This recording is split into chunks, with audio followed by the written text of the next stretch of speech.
Hello and welcome back to the Gloves Off, Helmets On podcast. We've just had day 2 of testing, We have. so let's bring the news to you.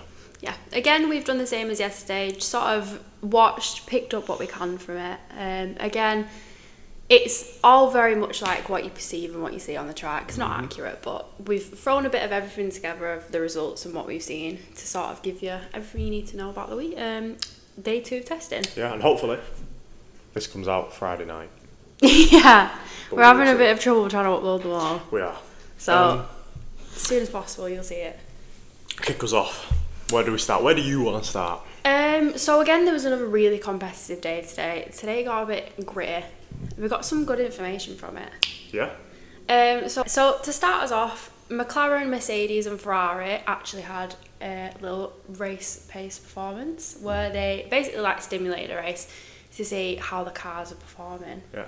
And Norris in the McLaren actually dominated it. So they did 52 laps worth of sort of this race stimulator. Again, they weren't pushing it as accurate as they would in a race because, they keep some stuff under wraps as to how they're performing. But they basically wanted to see how the cars would perform under that pressure. Still a bit strange though, isn't it? How, they've agreed to do that, but... But McLaren, so Norris dominated a third of it, being a second in front. That's a lot. Yeah. So what happened in the other 2/3? They were all very shared, switching back and forth and stuff. The Mercedes performed really well in it as well. But yeah, and as well, after the post-interviews, speaking to Norris, he said that the car is a step up, and to everyone that was watching, the critics and stuff, there's the general consensus that it's a big step up from last year. So there's a chance that we've all been massively wrong and Norris and Piastri storm a 1-2 in the title and just dominate the season. Hopefully not. We're going to hope that's not the case. To say that though, the numbers yesterday, so where did Piastri and Norris come in the full? Was it 16th? 13th and 14th. So obviously that's not very representative as to the race and him dominating, but yesterday they also did it a bit differently with fuel consumption and stuff, so that sort of can tell you why they're a bit further back on the grid.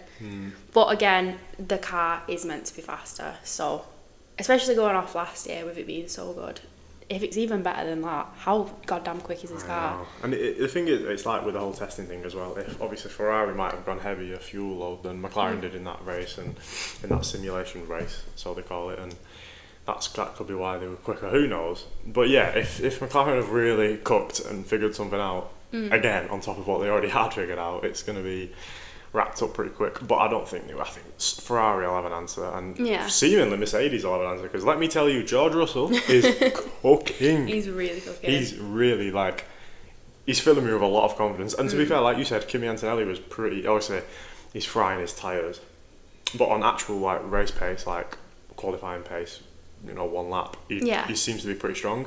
Obviously he's coming in, new cars. He's not you're going to be worse on your tyres, so second half of races, especially in the first 5-10 races with Antonelli, he's going to drop off more than the others, but that's natural. They that's know that too. So the technical term for it, I couldn't think of it before, it's called Tyre a performance degradation. run. But what they were doing, basically practicing doing the race, is called a performance run, to basically just see how they all compete with each other. So they threw Antonelli in it, and I think it was the afternoon that they did it. But they are aware that Antonelli is not the best of his sort of pushing his tyres and preserving them. Yeah, but that's expected. He kept locking them up a few times and he's just pushing too hard on them, but that, like you said, I think they're all pretty much aware of it at Mercedes, which is why they keep telling him to sort of get it down, to sort the tyre wear out. It'll take him the first half of the season, but probably it'll take him a couple of years to get on the level of the others, but yeah. Can I talk about Haas really quickly? Of course you can. Please tell me that they are just sandbagging and they're this isn't a true representative of where they are. I don't want to see Haas fail, because they've worked so hard to get to where they are. This can't be it. No, I know, because I thought today going into day 2 it had changed a little bit, but it's literally the same again, 5 and 3 seconds behind everyone else. It's scary. What's happening? No, but they have to be but Ocon's clocked in a lot of laps day 1, and I'm pretty sure he did a lot of laps testing today as well. How are they doing on the speed trap? They've been bottom of the speed trap today, like significant amount. So just to put into perspective, McLaren top of the speed trap with 322 kilometres, and Haas finished last doing 296 kilometres. So which in F1 terms, that's a lot. Like that's ridiculous. Down the straight, that's huge. But obviously, it's again, worrying. Could be high fuel, not pushing it, not open the DRS. You don't know, but it's worrying if this is where even the fact that Haas might be joking, it's still worrying that like they're both bottom 2 in testing. I don't know. Is that scary? In history of testing, some teams are known to I know Mercedes did it in the past where they sort of trick everyone as to where the cars are at. But even in press, like Berman and Ocon are not saying anything.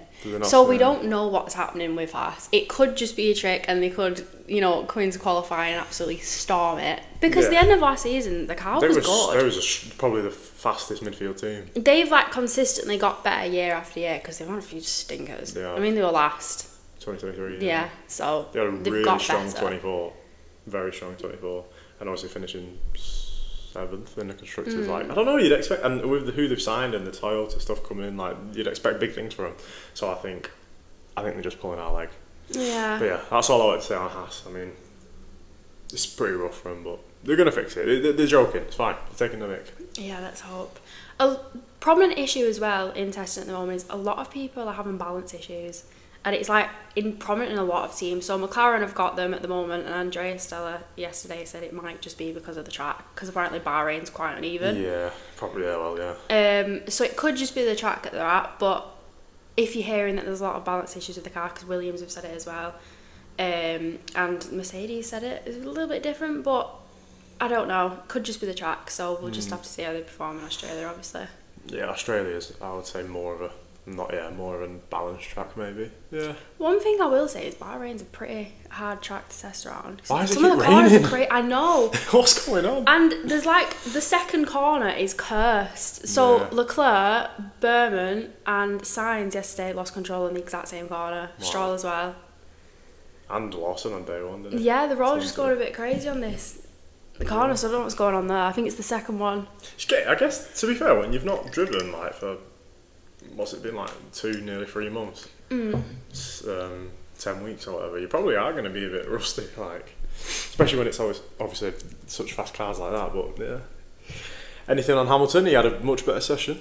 Yeah, so Hamilton again had, yesterday I think everyone watched it and you were a bit in the middle as to his performance, and because it's so hyped as well, I wouldn't say he was peak performance yesterday. There was a couple of things that he could have improved on. He also just didn't really look that confident. But today, obviously, he was the second fastest in the AM session as well. Yeah, so that's actually quite impressive. That is very impressive. And he seemed much more confident, and he did, I think it was 3 hours worth of press after. He did the most press yesterday after. Do you reckon that's him choosing to, or Ferrari being this is what we've got to do? Yeah, do it. Because he did them. Quite a lot yesterday, because that was sort of headlining that he did hours of press. Wow. But in that, he said that the car was much more responsive to him and his confidence improved, which I'm guessing is just, learning the car more. And it's rare that he says that. Yeah, ever, so. When has Lewis Hamilton ever said anything positive about a car? So that in itself must be a good sign. Yeah. He also said that all the work that he's putting in Ferrari at the moment is significant. So, again, something positive from a somewhat moaning man. Obviously feels like he's helping the team. Yeah. Which is always good. And so that could be showing that we might see a comeback in Lewis Hamilton. And he also said he's really enjoying the car. So, again, some positive feedback there on the Ferrari, which definitely didn't have at Mercedes. A lot of people will be happy to hear that. So that is, for the Lewis Hamilton and Ferrari fans, that is really promising. Yeah. We could have that comeback and they could be really, really in for the win next season. Yeah. Now, speaking of someone who helps a team, I want to show my appreciation to Carlos Sainz.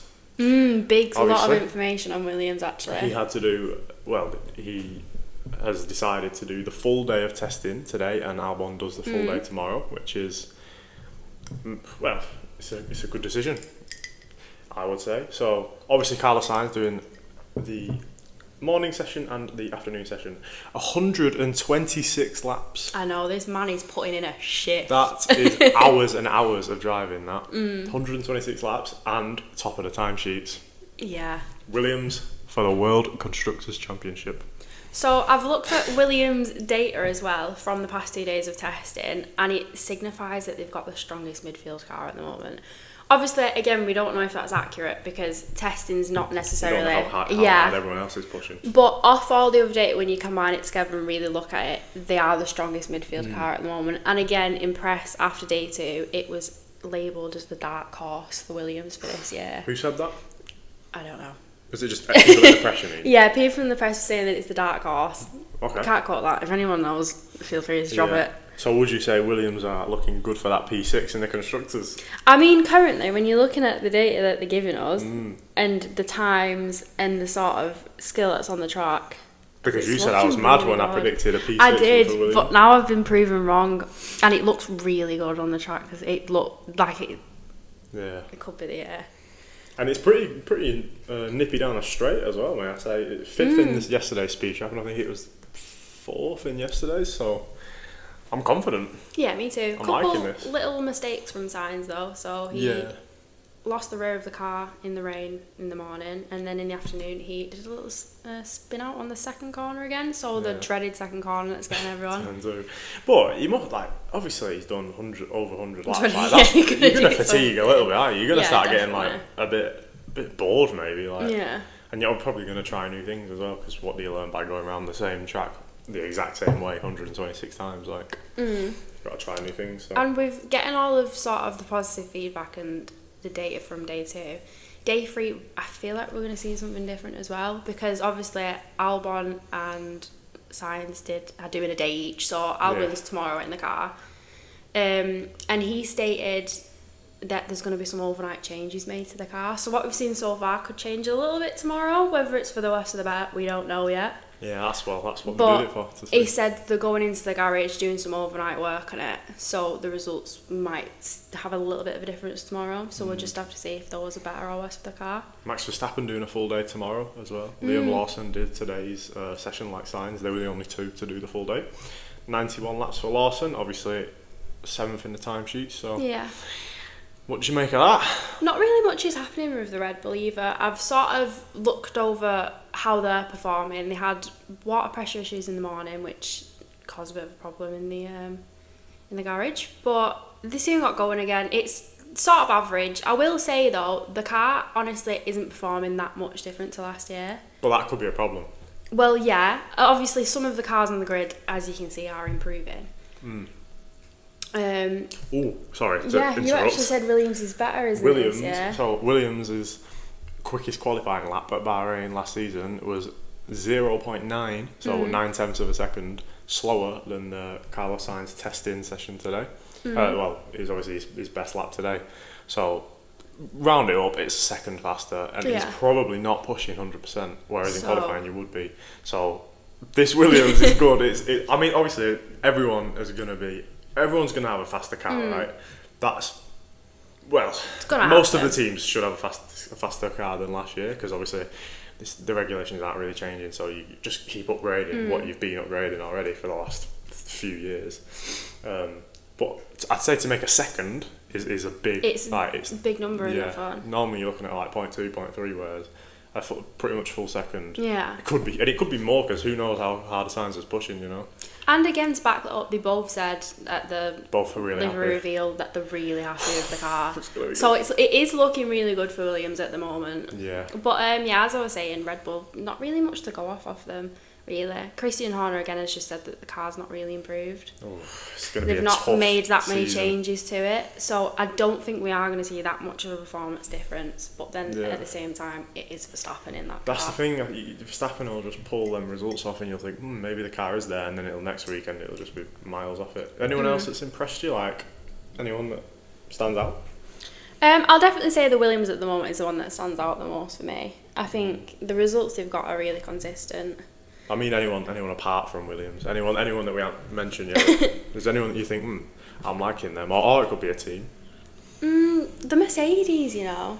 Again, from yesterday, I was saying about how spot on they've got the car. Like, the car looks bang on. Yeah. And Antonelli seems to be doing really well. And so does Russell. So I feel like Mercedes is going to have a really, really good year. We're in for a good year, yeah. Good. And obviously, if both of them are happy as well, that generally means you've done something right. Because obviously, both drivers are impressed with the car. And I will say, Russell looks like a really happy guy He doing does. all his interviews. He's literally grinning from ear He's to buzzing. ear. He knows. He can see a few wins. That's why I think he's going to win a few races this year, more than last year. Someone I'm not impressed in, apart from Haas. Someone I'm not impressed with is Aston Martin. Nothing. What is going on? Nothing. I've not heard anything about Aston Martin. Right. Yesterday they did the least amount of laps as a team. Today I'm pretty sure least amount of laps as a team, excluding obviously Liam Lawson on his own. But yeah, I think it's a bit strange. I've got nothing from them. Like, What's happening? I don't know. They're not doing barely any laps. The only thing I've got of relevance is Stroll's just being same old Stroll, coming off the track, getting back on, doing a few little spins here and there, and Broly's doing 40 laps and still doing that, compared to Sainz's 120. So, I don't know. I don't know what Aston Martin's sort of game is. They might just be sort of preserving themselves to 2026. I think that's got to be it. They're just going to drop a bomb on qualifying and be like, yeah, this is ours. Adrian knew he's come in for 3 weeks and done this. Yeah, so we don't know. They could be sort of doing a Haas by trying to be the underdogs. Or they're just looking at 2026 and they really don't care about it. I personally think that's what it is. They'll probably get a couple of results here or there and just coast it, which, you can't blame them.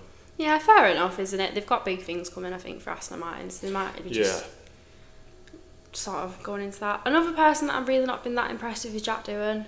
Nah, I'm the same. Nothing he's doing is really standing out. Again, sort of sloppy. A lot of laps. Teething mistake. Yeah, he's done a lot of laps. Did 79 laps today. Just a couple silly mistakes that he keeps doing time and time again. But that's cut him some slack. He's a rookie. He's going to be making mistakes. Yeah.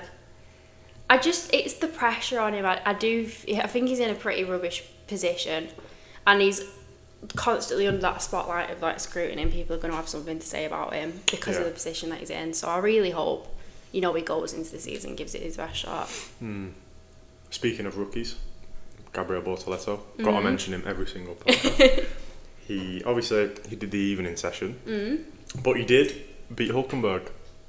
Obviously, like I say, he did the evening session where the tyres are generally quicker, but he clocked in 80 laps, and he finished 15th on the timesheets. Now, I mean, hey, in the car that we all, I mean, obviously they might come out and have the fastest car, who knows, but we're all pretty sure that Sauber is going to be just miles off. Yeah, I think I think he's making the most of it. I'm liking what I'm seeing. Yeah, I'm liking what I'm seeing as well. And on the Saubers, Hulkenberg had a little incident as well. With Piastri, yeah. First bit of contact. Who's at fault? Who do you think's at fault? Let's hear it. I don't think Hulkenberg. I think Piastri sort of went wide, and Hulkenberg didn't really expect him to come right into the side of him, because it seems that Hulkenberg was pretty aware that he was going flying past him. So you think it was Piastri's fault? Yeah.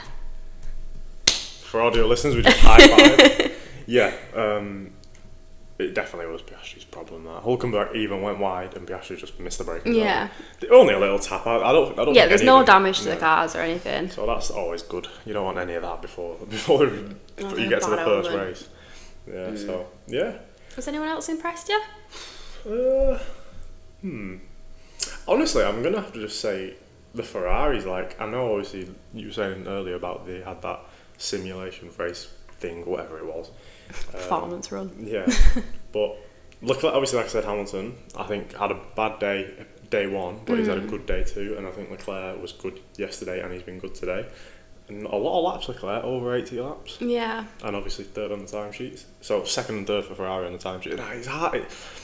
I feel like it doesn't mean anything in the timesheets, but at the same time, like, it does a little bit. It's the only thing you've really got to go off.